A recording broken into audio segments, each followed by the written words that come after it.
1991 was likely the worst year for the Soviet Union, partly because this year it ceased to exist, and partly because its inhabitants were forced to live in Kazakhstan for about a week. It's hard for me to say which is worse. Overall, the collapse of the Soviet Union went fairly smoothly, except for some exceptions, and in the end, it wasn't so bad. But what if everything had gone differently?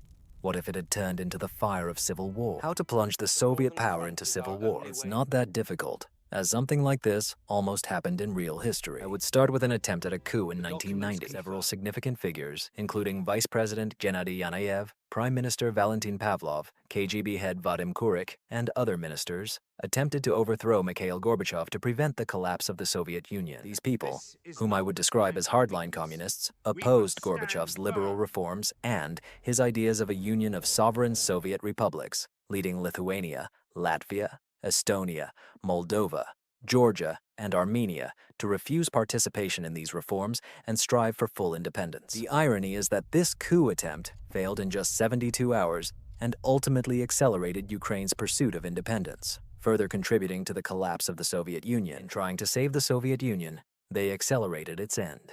But what if they had succeeded? First, let's understand why it failed. Historically, rigid communists united and created a state emergency committee to govern the country and effectively support the regime in times of crisis. Vice President Gennady signed a decree declaring himself acting president of the Soviet Union, stating that Gorbachev was too ill to act. The first thing the members of the GKCHP did, as I will call them, was to ban everything except 9 newspapers, declare a state of emergency in some regions of the Soviet Union, prohibit rallies, demonstrations, strikes, and suspend the activities of all political parties. Then the KGB surrounded Gorbachev's house in Crimea and blocked all entrances, including access to his private plane. The KGB compiled a list of arrests that included RSFSR President Boris Borisov and other Democrats. 4 deputies of the RSFSR People's Assembly were detained by the KGB, which became the only significant arrest during the coup, as Boris Yeltsin managed to reroute his flight to avoid Moscow. At that time, Yanayev instructed Foreign Minister Alexander Bezetnikov to make a statement requesting recognition from the UN, rather than from Gorbachev's rival government. In response, Borisov gathered all the key figures, such as the mayor of Leningrad, the deputy mayor of Moscow, and most importantly, Major General Konstantin Kobets, at his dacha near Moscow. Historically, Yeltsin sought to create a competitive government, but Colonel General Konstantin convinced him to go to the White House in Moscow, which is the parliamentary building. It was here, according to history, that Kuker-Chapa was condemned, and they seized control over the military and police. Boris, standing on a tank, inspired the people in his struggle and became more popular than Gorbachev. This proved to be the right decision, as he managed to gain the support of several major leaders, including Patriarch Alexei, head of the Russian Orthodox Church. Ultimately, he also received support from the West. As a result, Gacha-Chapa failed so badly in the coup that it ended on August 23rd, just 3 days after it began. As for the point of divergence that could lead to the success of this school, I think that the arrest of Borisov, or his establishment of a rival government, where General Colonel Konstantin Kobets cannot stop him, would be decisive. This would certainly lead to an outbreak of civil war. I propose that during the first wave of arrests, Colonel General Konstantin Kobets be detained and placed under custody. This would allow Boris Yeltsin to remain in his home with allies preparing to form a counter-government. In fact, this would have given Kakachape enough time to surround his house and ultimately arrest Borisov. In this alternative history, with Yeltsin's arrest, the coup would have actually succeeded, as they would have kept him and Gorbachev under house arrest. However, there is one serious problem. About 23.6% of Russians believe that a coup will improve living conditions, 41.9% have no opinion, and I assume the rest were against it. Moreover, many Soviet republics also did not support the coup, which would have led to new uprisings there. In this alternative history, after the arrest of Boris Yeltsin, we could witness the arrest of the mayor of Moscow. In order for the coup to establish complete control over the city, there may also be an attempt to arrest the mayor of Leningrad. However, given the overwhelming resistance of Leningrad to the coup, this seems unlikely. With the arrest of Yeltsin and Gorbachev, the new regime would technically become legitimate, but in practice, it would control very little territory. Immediately after the announcement of the successful coup, Ukraine, Moldova, and the Baltic states would declare their independence, as they had historically supported Yeltsin's regime, and with the arrival of the new regime, they would have no reason to remain part of the Soviet Union. Transnistria would have been captured by Moldova, and a brutal conflict would have continued throughout the Soviet Civil War. As I mentioned at the beginning of the video, Ukraine initially wanted to remain part of the Soviet Union, as it supported Gorbachev's reforms to create a union of sovereign republics. After the historical failure of this school, they sought independence. In this alternative history, this school will succeed. Thus, the rights and autonomy of Ukraine will be completely eliminated, pushing the country towards independence. Moreover, Ukraine was planning to hold a referendum on independence shortly before the coup, so I can easily imagine that they will not cooperate with the conspirators. Belarus may try to leave the Union, but it's hard to say. I couldn't find opinions from Belarusians regarding the coup, but judging by the statements of Kunkushin, who was a prominent figure in the parliament at the time, I would assume that Belarus would support the coup. Historically, the Belarusian People's Front received 37 seats out of 360 in the 12th Supreme Council of Belarus, and was the most prominent movement calling for Belarus's exit from the Union. Clearly, support for this political party was minimal, but after the failed coup, hatred towards the Soviet Union in Belarus increased, contributing to the desire for independence.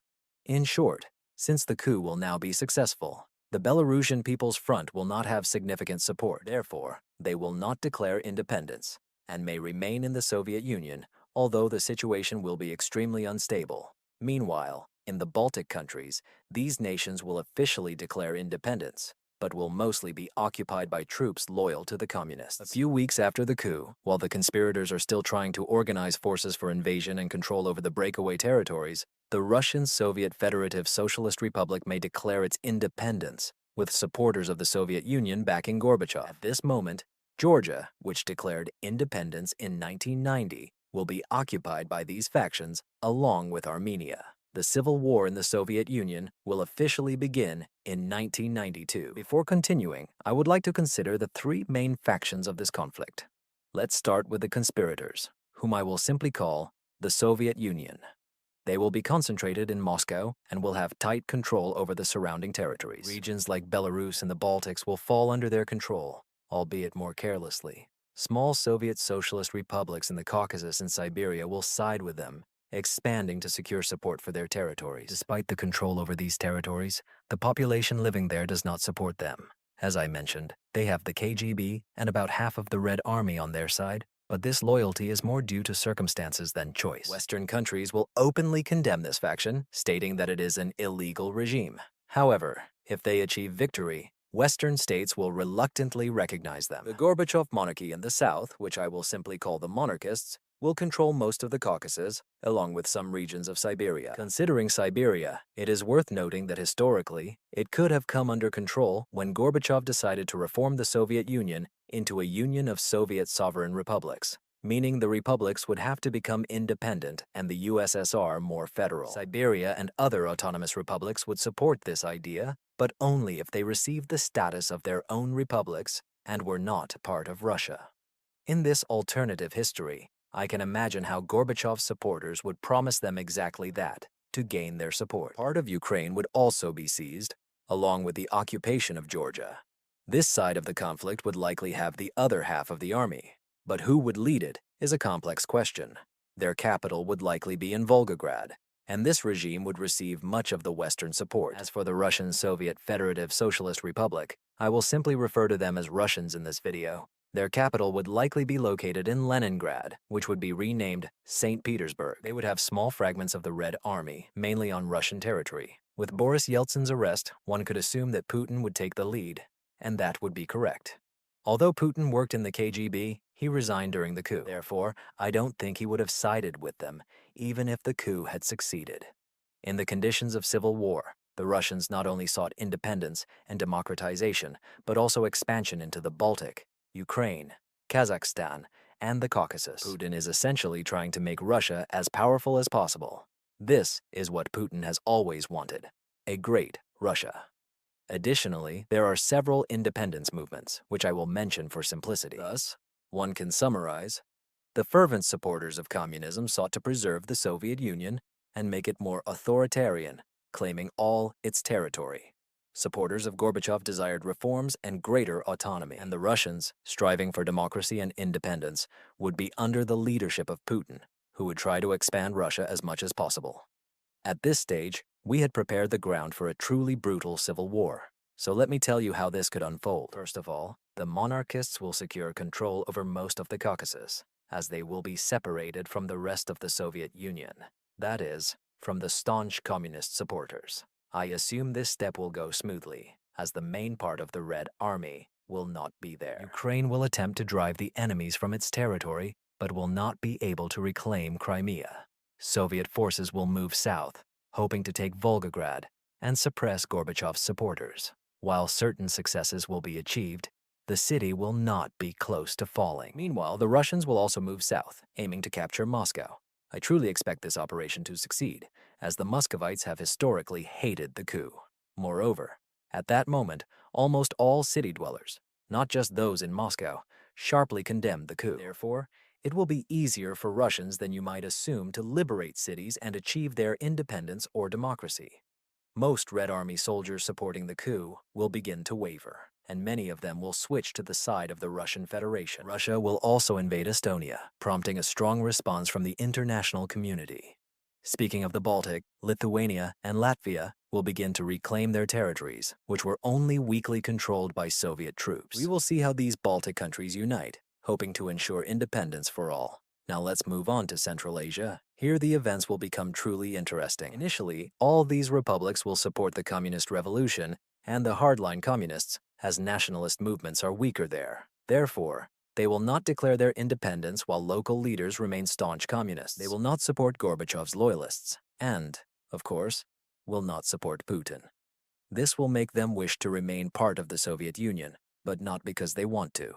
In fact, they will ultimately become a battleground in a civil war. Soviet troops and loyalists will attempt to annex these republics, while Russia will seek to join the predominantly Russian regions in the north.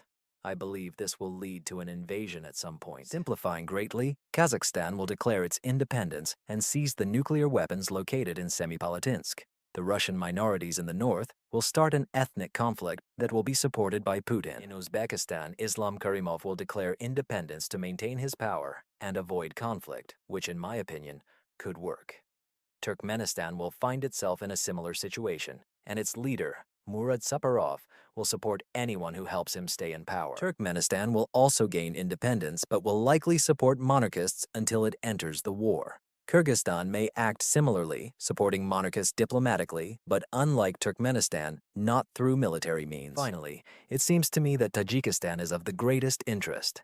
In '91, the country was already on the brink of civil war, which actually broke out in '92.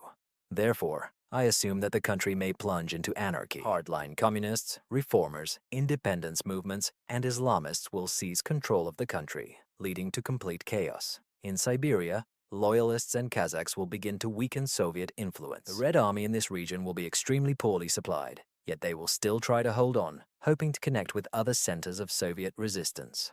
Around this time, we may observe a possible invasion of China in the Far East.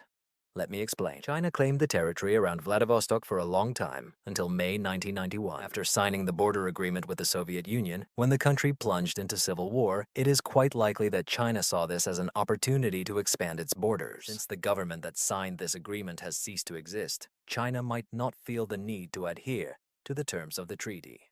However, that would be too simple. Deng Xiaoping focused on economic reforms and seeking foreign allies. An invasion of Siberia would contradict his plans. Therefore, a formal attack was out of the question.